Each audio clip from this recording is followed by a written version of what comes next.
Hello. ये जी। हाँ जी। I am so sorry, मैंने ऐसे बीच में आपको फ़ोन किया है सर। आपका नंबर मेरे को कहीं से मिला था। अभी मैं ये काफ़ी दिन से मैं सोचा भी आपसे थोड़ी हेल्प ले लूँ। मैं बीच में काफ़ी आपको ट्राई करना चाह रहा था, आपका नंबर था नहीं सर। ये आ, बनवाना था तो मैं वहाँ भी गया भी था। इंटरव्यू इंटरव्यू सब हो गया वो, लेकिन मिल नहीं रहा है। भाई साहब, पहले तो आपको मेरा नंबर कहाँ से मिला? नहीं और आपका अगर नम नहीं, आपको मेरा नंबर दिया किसने? आई एम सॉरी और सर। अगर और इसमें मैं क्या करूंगा? अगर नहीं हो रहा तो भैया मेरा क्या काम है इसमें? कहीं और ट्राई कीजिए आप। मतलब मैंने आपसे इसलिए फ़ोन किया था, मैंने तो आपको एक वजह से फ़ोन किया था नहीं नहीं, सर। मेरे मेरे पास क्यों फोन किया आपने? जो आपका काम नहीं हो रहा वो वहां जाके कराइए, मैं क्या करूंगा इसमें? नहीं सर, उन्होंने तो मना कर दिया है कि नहीं हो पाएगा। उन्होंने मना कर दिया तो मैं क्या करूंगा इसमें? तो आप करा देते सर। नहीं, मैं नहीं करा सकता ना। ये जो काम जिसका है वही कराएगा। मैं नहीं करा सकता ये काम आपका। आप वहीं पे जाके ट्राई कीजिए। Sir I am sorry but sir कुछ ले दे के नहीं, इसमें अगर आप। सॉरी? ये क्या बदतमीजी है? क्या ले दे के? जो काम मेरा नहीं है उसके लिए मेरे को फोन कर रहे हो? मेरा सर कुछ नंबर ले लिया पैसे कहीं मैं से अगर तुमने? आपके घर पहुंचवा दूं, मतलब आज ही पहुंचवा दूं अबे मतलब। गधे साले, तू मेरे को रिश्वत दे रहा है? तेरे को पता है तू क्या बात कर रहा है? सर वो 2 मिनट के अंदर अंदर करवा सकता हूँ मैं। हिम्मत कैसे हुई तेरी रिश्वत की बात करने की मेरे से? सर क्योंकि आप सरकारी एम्प्लॉय हो इसलिए मैंने क्यों? रिश्वत की बात कर ली। तो क्या क्या क्या सारे सारे सरकारी एम्प्लॉय रिश्वत लेते हैं? तो फिर ये कैसे हो गया कि हर मुसलमान टेररिस्ट हो गया? तो फिर ये कैसे आपने पोस्ट कर दिया कि हर मुसलमान टेररिस्ट होता है, इनको देश से निकाल दो? आपके बताने से पहले ही मैं इस बात को मानता हूं कि हर सरकारी आदमी रिश्वत नहीं लेता। मैं इस बात को लेकर बहुत शर्मिंदा हूं सर कि रेडियो पे आने के बाद मुझे इस तरह की बातें करनी पड़ रही हैं। जब मैं आया था ना रेडियो में, तो मैंने ये सोचा था कि सिर्फ हंसी मजाक करेंगे, किसी को समझाने की जरूरत नहीं पड़ेगी। कितनी अच्छी बात है आपकी कि आप एक गवर्नमेंट एम्प्लॉय हैं तो आप रिश्वत से नफरत करते हैं, जो कि करनी भी चाहिए। लेकिन इतनी ही नफरत एक दूसरी कम्युनिटी से, जो कि आपके साथ रह रही है, जो आपके साथ रहती थी और रहेगी। साहब, मैं रेडियो मिर्ची से नवीद बोल रहा हूं और मुझे लगा कि मैं इस तरह आपको समझाऊंगा तो शायद आपकी समझ में आ जाए।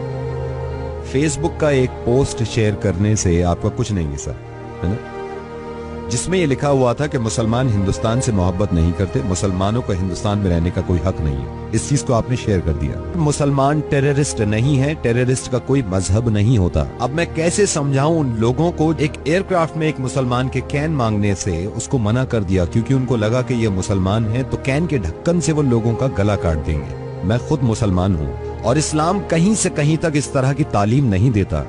मैं आपको सही बताऊं, इस्लाम गले काटने की नहीं, गले मिलाने की बात करता है। बल्कि किसी भी मजहब में एक दूसरे से नफरत करना और एक दूसरे को मारना ये कभी नहीं बताया जाता।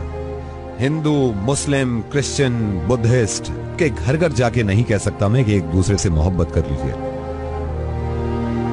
और उन लोगों से भी मेरी नाराजगी है जो मुसलमान होके हिंदुओं से नफरत करते हैं और इस बात को बढ़ावा देते हैं कि हिंदुओं से नफरत करो, उनसे नाता खत्म कर दो।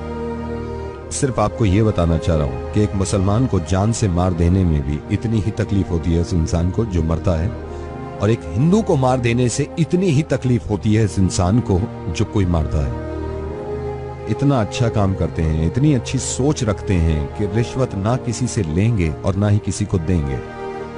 और मुझे मालूम है ये फेसबुक पे जो आग उगल रही है आजकल, ये पता नहीं कहां से शुरुआत हुई है और हम सिर्फ पुश करते हैं इस बातों को। जरा सोचिए, अगर आपको इस बात का अंदाजा हो भी गया कि आपने गलती करी, तो आप जिम्मेदार हैं उन 150 लोगों के जिन्होंने ये जाके शेयर किया है। और अब आपकी जिम्मेदारी बनती है कि हर किसी को जाके बताएं कि नहीं, मुसलमान गलत नहीं होते, मुसलमान साथ में रहते हैं, मुसलमान एक दूसरे से मोहब्बत करना जानते हैं। अगर हमारे मुल्क में या दुनिया में कहीं भी कोई इंसान कोई गलत काम करता है तो उसके बाद फिर ये नहीं देखना चाहिए कि ये हिंदू है, मुसलमान है, ईसाई है, बुद्धिस्ट है। उसकी सजा एक इंसान के तौर पे उसको मिलनी चाहिए कि ये काम इसने गलत किया है। अगर आपके हिसाब से इस दुनिया को भगवान ने बनाया है और सारे बंदे भगवान के हैं, और अगर मेरे हिसाब से इस दुनिया को अल्लाह ने बनाया है और सारे ही अल्लाह के बंदे हैं, तो हम में से किसी को भी यह हक नहीं है कि अल्लाह या फिर भगवान के बंदे को हम तकलीफ पहुंचाएं। एंड आई एम सॉरी अगर कोई बात बुरी लग रही है आपको।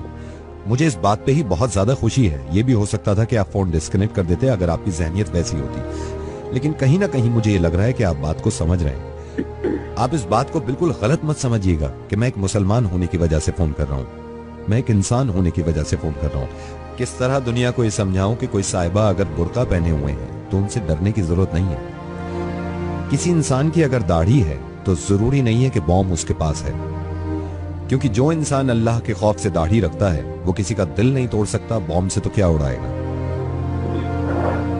फेसबुक पे न जाने किसने ये शुरुआत करी थी एक इंसान के फोटो के साथ। मुझे इस बात से बहुत ज्यादा खुशी है कि मैं जिनके साथ काम करता हूं आधे से ज्यादा हिंदू हैं। 10 साल हो गए मुझे, 10 साल हो गए, आज तक छोटी सी शिकायत ना मुझे उनसे मिली ना उन्हें मुझसे मिली। इससे ज्यादा बड़ा एग्जाम्पल हो नहीं सकता हमारी मोहब्बत का। नावेद, आपसे वादा करता हूँ कि मैं लोगों तक ये मैसेज पहुंचाऊंगा कि ये काम ना करें और ये सब गलत है। बहुत बहुत शुक्रिया, धन्यवाद, थैंक यू सो मच। अब मैं आपसे कुछ कहना चाहता हूं जो सुन रहे हैं। एक दूसरे से इतनी नफरतें करने के बाद मुझे तो यही अंदाजा हुआ कि कोई हिंदू, कोई मुस्लिम, कोई ईसाई है। क्या सबने इंसान ना होने की कसम खाई है? प्लीज इंसान बन के रहें।